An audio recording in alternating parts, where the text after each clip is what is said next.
이 AI가 이 시대에 제국주의로 간다라는 것이고요. 이 AI 제국주의 패권 경쟁이 미국하고 중국 간에 격하게 이루어지고 있는 상황이 현재라는 것이 가장 중요한 결론인 것 같아요.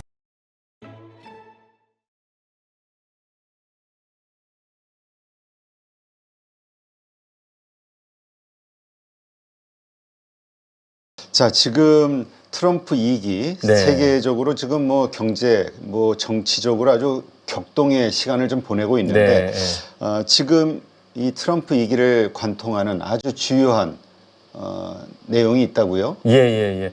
저는 이제 그 제일 중요한 게 AI 제국이라는 단어인 것 같아요. 뭐냐면은 이제 항상 투자를 생각할 때 많은 분들이 다양한 키워드들을 홍수 속에서 좀 허우적거릴 때가 많거든요. 네. 그래서 뭐 우크라이나 전쟁이 러시아랑 어떻게 될 거냐, 뭐 미중 무역 전쟁이 어떻게 될 거냐, 뭐 양자 컴퓨터가 언제 상용화될 거냐, 뭐 관세 전쟁이 어떻게 될 거냐, 정말 많은 주제들이 있잖아요. 그런데 네. 저는 이 모든 주제 중에서 제일 중요한 건 AI다. 그리고 이 AI가 이 시대에 제국주의로 간다라는 것이고요. 이 AI 제국주의 패권 경쟁이 미국하고 중국 간에 격하게 이루어지고 있는 상황이 현재라는 것이 가장 중요한 결론인 것 같아요. 네. 그래서 저는 투자를 접근할 때 이제 다양한 학문을 좀 통합을 하는 어떤 통섭이 중요한 것 같고, 그러려면 몰입을 해야 되는데, 이게 사실은 찰리 먼거의 약간 접근법이거든요. 네. 다양한 도구를, 상자를 머릿속에 가져라. 근데 많은 분들이 뭐 경제학이면 경제학, 아니면 기술적 분석이면 기술적 분석, 아니면 거시경제면 거시경제, 하나의 툴만 가지고 막 파시는 분들이 많은데, 저는 이런 것들 융합을 해야 좀 이 안에서 데이터 융합 반응, 지식의 융합 반응이 일어나가지고 뭔가 르네상스적인 인간이 될 수 있지 않나, 이런 생각을 하고, 그래서 지금 결론적으로 제일 중요한 거는 AI의 각축전이 벌어진다라는 겁니다. 네. 그래서 여기 장표에 보시면은 챗GPT, 퍼플렉서티, 클로드, 뭐 그록, 이 네 개가 대표적으로 지금 경쟁을 하고 있죠. 그렇죠. 그래서 챗GPT 혼자만으로도 지금 기업 가치가 뭐 300조가 넘어가는데, 뭐 600조, 700조 얘기도 나오고, 그리고 그록도 지금 100조가 넘어갑니다. 예. 그리고 퍼플렉서티 제일 작다고 하는데 거의 10 몇 조가 되죠. 예.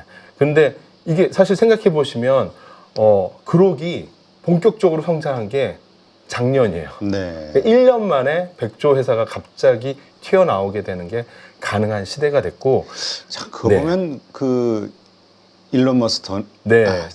일론 머스크, 네. 일론 머스크는 참 대단한 사람 같아요. 맞습니다. 예, 일론 머스크는 정말 이제 자기가 분노에 사실 투자를 한 거거든요. 왜냐하면 샘 알트만이 너무 얄미웠어요. 그건 네. 좀 이따 얘기해드리겠지만, 그래서 샘 알트만한테 경쟁자로서 나는 가만히 있을 수 없어. 그래서 샘 알트만을 소송을 하면서 만든 이제 AI 플랫폼이 그록인데, 사실 요즘에는 많은 개발자들이나 경제학자들이나 챗 GPT보다 그록한테 더 많은 찬사를 보내고 있거든요. 지금 사용해 본 사람들의 후기를 봐도 네. 그록이 조금 더 디테일하게 네. 더 잘 나온다, 뭐 이런 평들이 있더라고요. 좀 엄청 분석적이에요. 그래서 질문을 길게 하면 할수록 더 정확하고 더 많은 내용들을, 예를 들어서 전 이런 질문도 해봤어요. 그러니까 지금 미중 무역 전쟁에서 중국과 미국 간의 관세 협상이 결렬이 돼서 상당히 불안감이 고조되면 내년 하반기에 미국의 경기 침체가 올 확률을 알려줘. 세 가지 시나리오로. 네. 그러면 1번, 2번, 3번 시나리오로 확률별로 알려줘요. 예. 그래서 그런 것들이 사실은 과거에 상상할 수 없었던 네. 그런 인공지능이 이제는 사람만큼 똑똑한 상황에 놓여 있다. 이거를 AGI라고 하거든요. 네. General Intellect. 해서 그 인텔리전스라고 하는데, 인간의 지능만큼 똑똑한 수준에는 거의 왔다는 생각이 들어요. 그래서 이제는 여기서 더 나가면 뭐냐면 슈퍼 인텔리전스거든요. 네. ASI. 그래서 이 초지능의 단계로 언제 갈 거냐가 초미의 관심사고, 그것을 향해서 쩐의 전쟁이 이루어지고 있는 게 현재 상황인 거고요. 그 중에 하나의 전황이 바로 이 챗GPT, 그록, 퍼플렉서티, 클로드가 엄청나게 치고받고 싸우는 거고, 이 뒷단에 보시면은 뭐 마이크로소프트, 소프트뱅크, 브로드컴, AMD, 아마존, 구글, SK텔레콤까지 다 전황에 참전을 해 있습니다. 네. 이 전쟁에. 근데 중요한 건 이 전황판이 미국이라는 거죠. 미국. 예. 그래서 결국은 이 AI 패권 전쟁의 전황은 전장은 이제 미국이다. 미국의 게임이고 딥시크 정도가 이제 뭐 대항마 정도로 올라올 수 있겠지만 그런데 딥시크가 생각한 것만큼 그렇게 뭐 미국의 이 AI 전쟁에 위협적이지 않을 수 있다라는 생각을 저는 하는 게 AI 툴을 한 하루에 3시간, 4시간을 써보게 되면 상당히 주관적이고 가치 판단이 많이 개입이 되고 그래서 내가 이 플랫폼하고 어떤 애착 관계가 많이 형성이 돼요. 네. 그렇다고 하면 중국산을 저는 별로 안 좋아하거든요. 중국에서 MBA도 하고 공부를 했지만 그러게 더 애착이 가는 거예요. 이게 저의 이제 개인적인 선호이기도 한데 안 쓰게 된 계기는 사실은 그 딥시크에다가 질문을 몇 가지를 했거든요. 뭐 역사상 가장 많은 백성을 학살한 아니면 죽게 한 지도자는 누구야? 이렇게 하면은 이제 사실 뭐 문화대혁명, 그렇지 모택동이 나와요. 모택동이 나와야 되는데 답을 안 해요. 답을 안 해요. 그 뭐 얘기 나왔었잖아요. 네, 그러니까 그런 것들에서 서로 간에 신뢰가 안 되면 이게 거의 인격체에 해당하기 때문에 하루에 2-3시간을 함께 대화를 하는 상대거든요. 허라는 영화 보셨나요? 거의 연애까지 하거든요, AI랑. 그렇죠. 그래서 사실 이 세상은 약간 세계관은 2개로 나뉠 것 같다. 이제 미국의 AI, 중국의 AI. 이 각축전이 어떻게 되냐가 되게 중요하고 그래서 결국은 트럼프의 꿈은 AI 제국을 달성을 하는 거고 마치 영국이 이제 산업혁명 시기에 산업혁명의 기계의 힘이 더 입어서 동인도 회사를 위시로 해서 세계를 이제 제국주의로 재패를 했잖아요. 그러니까 그 제국주의가 한창인 시기에는 제국이라는 거는 상당히 포악하고 되게 난폭해진다. 네. 예, 전쟁도 많아지고. 그런데 과거에 그럼 10년, 20년 동안 미국은 그렇게 얌전하고 유순하고 평화를 추구하고 이랬지 않냐라고 하시면은 사실 한 250년의 과거의 역사를 이렇게 보면은 미국은 흉폭했던 적이 더 많은 국가고 그게 오히려 더 일시적이었다라는 거죠. 예, 그래서 저는 얘기하는 건 이거예요. 그러니까 Make America Great Again이라는 이 표제어가 네. 지금 트럼프가 막 뭐 너무 도란뿌란 얘기까지 하잖아요. 많이 돌았다고. 근데 이게 기행이 아니라는 거예요. 혼자만의 아이디어가 아니라 이 과격한 미국의 이 스타일은 역사가 있다. 네. 예, 실리콘밸리에서 스탠포드 대학 중심으로 1980년대부터 이런 미국을 다시 위대하게 부흥시켜야 된다라는 사상이 무르익었다라는 겁니다.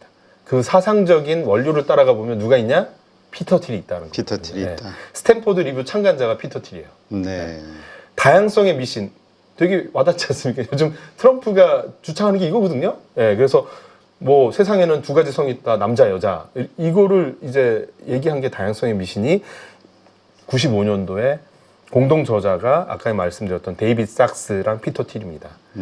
그리고 가장 최근에 나온 이 사상적 흐름을 이어받은 게 기술적인 공화국이라는 바로 이 테크놀로지컬 리퍼블릭이라는 책인데 이 책의 저자가 바로 팔란티어 CEO인 알렉산더 카프입니다. 네, 그렇군요. 그러니까 다 이제 피터 틸 사단이죠. 그러니까 이것이 바로 미국의 트럼프 정부 그리고 트럼프 이익을 관통하는 패권의 중심, 네, 그리고 AI 전략의 중심이다. 맞습니다.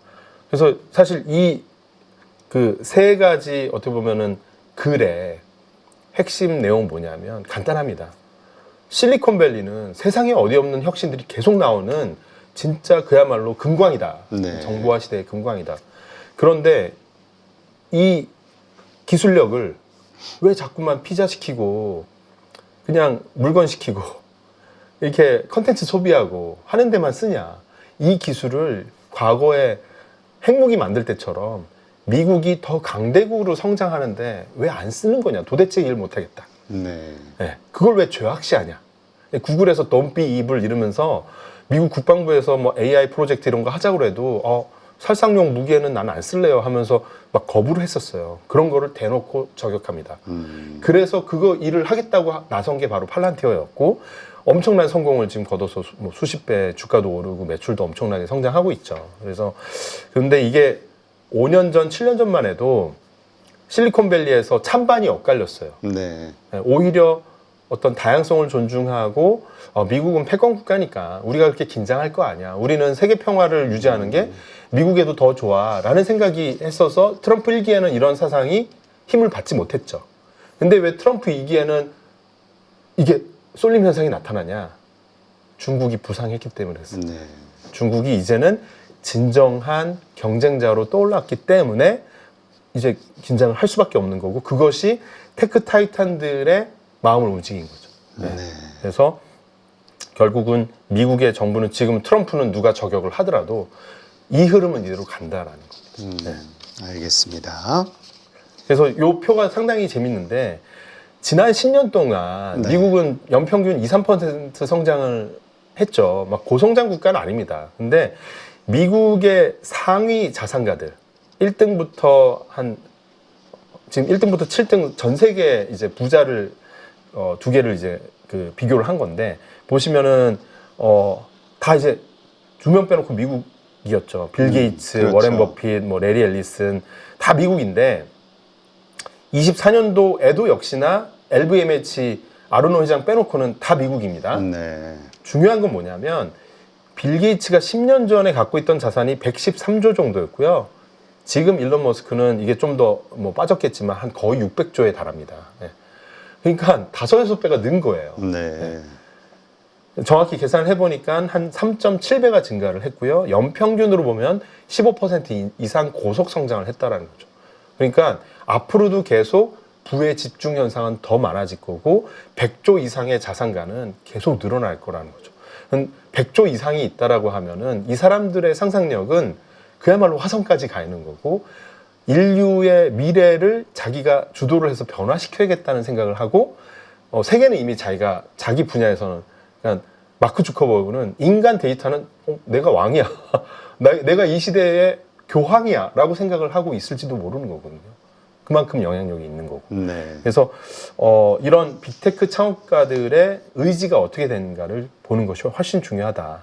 그래서 지금 이게 이제 2배가량으로 이미 늘었는데 한 몇 달 됐습니다. 이걸 업데이트 안 한 지가. 그래서 지금은 거의 2조 달러에 육박을 해요. 그러니까 우리나라 AI 예산이 2조가 안 됩니다. 근데 여긴 2조 달러거든요. 그러니까 이게 비교가 안 되는 거죠. 근데 그렇지. 우리나라만 그런 게 아니라 이제 전 세계 어느 곳에 가도 다 합산을 한다 한들 미국의 민간 분야에서 이루어지는 AI 투자 금액을 지금 능가할 수가 없어요. 그렇죠. 네. 그러니까 이거는 정말 의미가 크다. 중국이 따라온다라고 하지만 저 너머로 더 멀리 도망가려고 하는 의지가 느껴진다라는 거죠. 6월 대선을 앞두고 있는 상황에서 상법 개정이라든지 증시 활성화에 대한 그런 기대감들이 분명히 만들어질 거라고 생각을 하고 있고요. 트럼프가 고관세를 매기는 부분들이 지금 해결이 되어가는 단계잖아요. 금리 인하 시기에 수출하는 나라이기 때문에 외국인들까지 들어오게 된다라고 하면 굉장히 좋은 흐름이 만들어질 수 있다. 증시가 좋아졌을 때 잘 벌고 더 많이 버는 사람들은 준비가 되어 있는 그런 사람들이거든요. 명확하게 어떤 사야 되는 기준, 팔아야 되는 기준, 원칙이 안 잡혀 계신 분들은 자신만의 기준과 원칙, 포인트를 잡아서 매수 매도의 타이밍을 잡는 훈련을 계속 반복을 해보는 거죠. 8주 동안 무려 24번이나 되는 라이브를 통해서 트렌드에 맞게끔 대응을 하실 수 있도록 그러한 훈련을 진행하는 이 부분이 핵심이라고 보시면 될 것 같습니다. 복잡한 이론보다는 시장 흐름을 파악하는 눈과 타이밍을 잡아가는 그런 포인트라고 생각하시면 됩니다.